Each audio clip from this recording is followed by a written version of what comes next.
Sí, la verdad que muy contento. Es un club muy profesional, se nos cuida muy bien, se me recibió muy bien, tanto la gente como la gente de la directiva, el cuerpo técnico y muy agradecido, contento por dar un paso grande en mi carrera y yo creo que va a sumar este gran paso que estoy dando es para apuntar ya a cosas más grandes.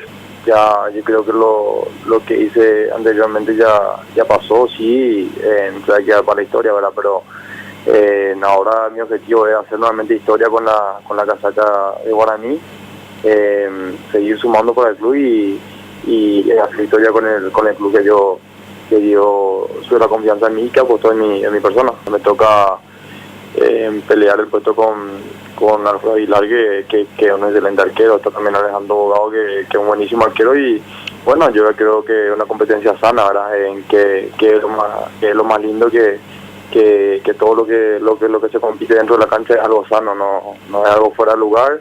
Y bueno, el que esté mejor yo creo que va a jugar.